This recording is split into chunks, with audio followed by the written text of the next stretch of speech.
This is approaching Chumden. Line single. No, it used to be double here, but it's all single now.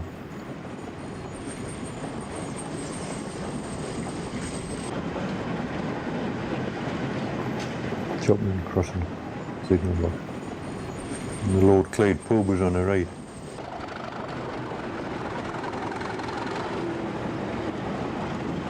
This is approaching Hepscott, the Ian Stories place on the right there.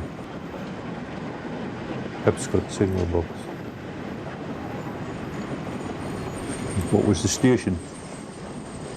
The station house was on the left, yeah. It was the station master's house. The booking office thing. The new line isn't built yet. Now that's Ian Store, where Ian Story did live. This is approaching Morpeth. The old signal box at Morpeth. And the signs, I believe the signs are gone now. And this is a branch onto the main line. The line to the left was into the Blyth platform where the Blyth trains used to run into. This is the main line at Morpeth. Put a new crossover in there. This is Silver Colliery with a NCB engine on the left here. We knew we had shunter there. And we should connect up with the traffic.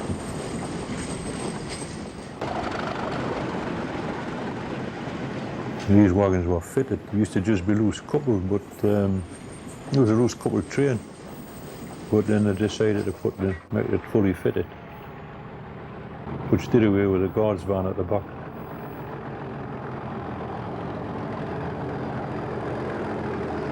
And then draw the train up.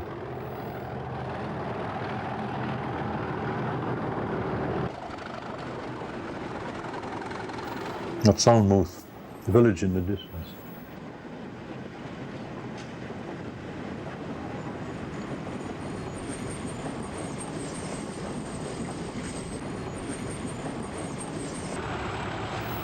And propel the train out onto the main line. Look, the guards van, I did away with the guards van. Yeah, you can see the vacuum chamber on the back of the vacuum brake on the back of the last wagon here. Yeah. It was fully fitted.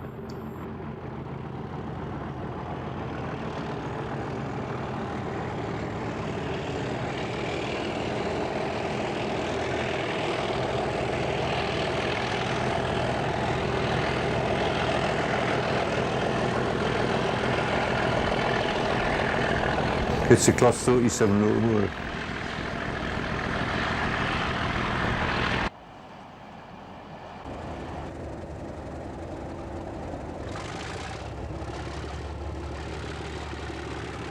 And this is a driver's view. My old colleague Raymond.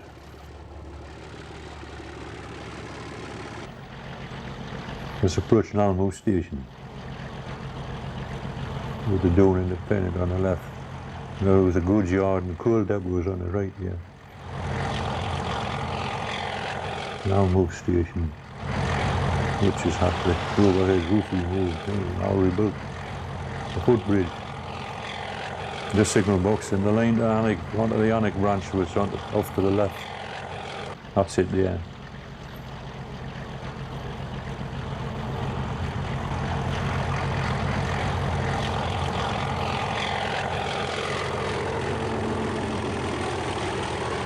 The signals were 4 aspect signals and they've all been reduced to 3, I believe. This is a Lesbury level crossing.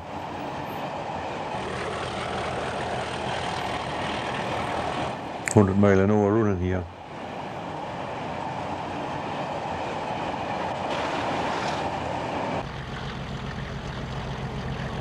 We'll jump a bit farther forward here where I know with Belfast,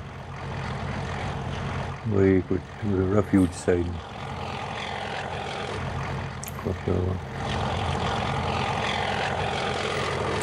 Not Belfast Station, where the platforms removed.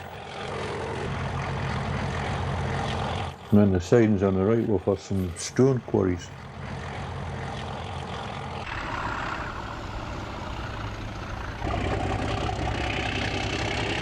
two refuge sides at the side of the New Independence.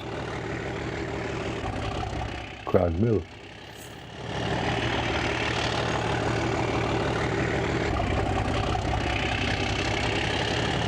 Drive up Blackburn.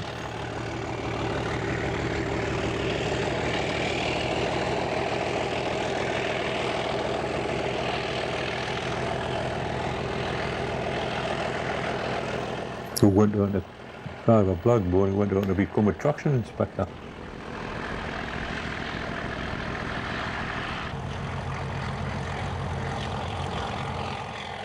Looks like class 46 that coming the other way. On parcels train.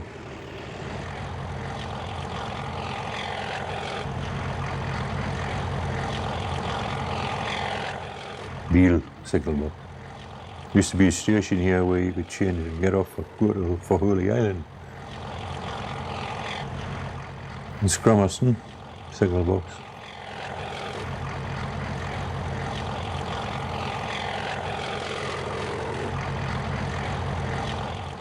Not as Berwick in the distance.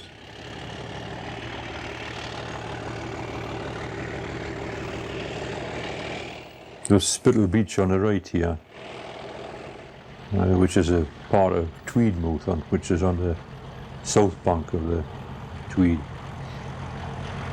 Berwick on the north bank.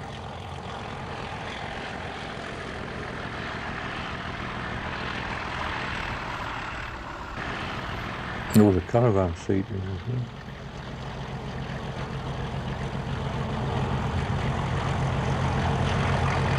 That building on the left was Tweedmouth ex locomotive shed, which is a timber yard now.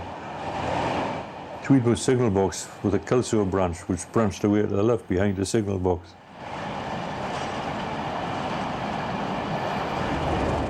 And that's the Royal Border Bridge.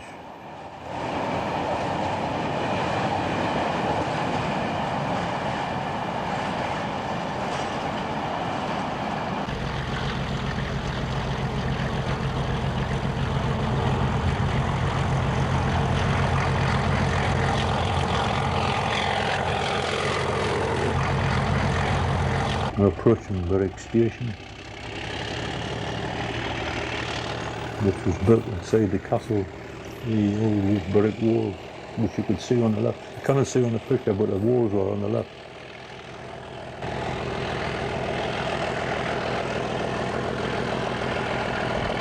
There was once an engine shed here, which belonged to an old British railway. Climbing away from Berwick Station towards a place called Marshall Meadows. And that's where the border runs between England and Scotland.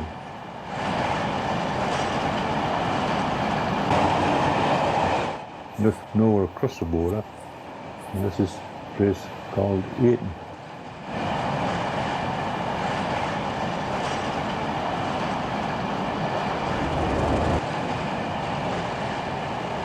That's a class 31 with a balance train. That's Grant's House signal box. And that's a Greasy Spoon Transport. Coffee on the right. The bridge is the A1 across the line there, and now approaching Penmanshire Puddle, which is no longer there, it collapsed and was bypassed. This is running down what is known as Cogbones Park, or Crowbones Park, which is a very steep fall gradient. It is in the midst here. You can see the Lammermuir Hills.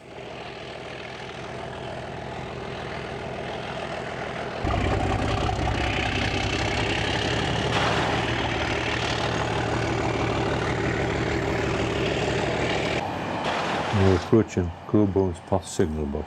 It was station. Used to be a railway station there once as well, with closed. And when you get round here, you're in sight of Oxwell Mains, where we're going to.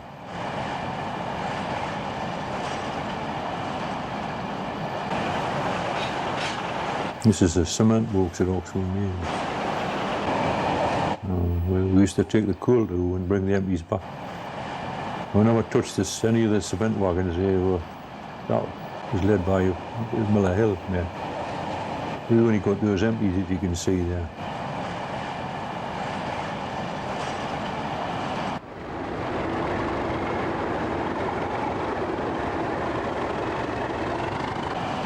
After detaching and loaded, we picked the empties up and we're ready for the way back. Clear ground signal. And off we go.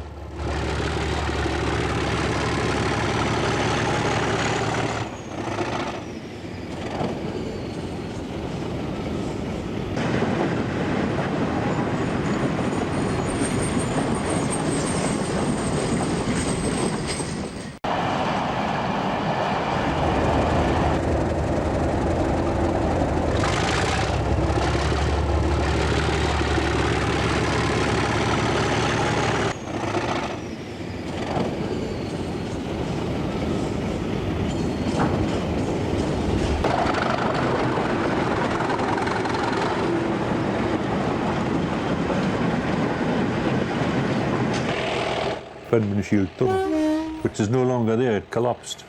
What they were trying to do was, at that time, they were going to convey continental container wagons, which were higher than the normal wagons that were vehicles that were on British Rail at the time. In order to do that, they couldn't heighten the tunnel, they were going to lower the track. But the tunnel was beset with water problems, and when they tried to lower the track, the whole tunnel collapsed. And there was 2 men were trapped inside. They were dead, of course, but they were trapped inside. And then when they tried to recover their bodies, they said it was far too dangerous that more men would be killed. So they just decided that, with the consent of the relatives, they just left them in there. So to this day, they're still in the tunnel. The line was closed for a good few months, and they slowed the truck across. It would be further south in that direction, the south, in which to this day you still run to Edinburgh, but you don't go through that tunnel anymore.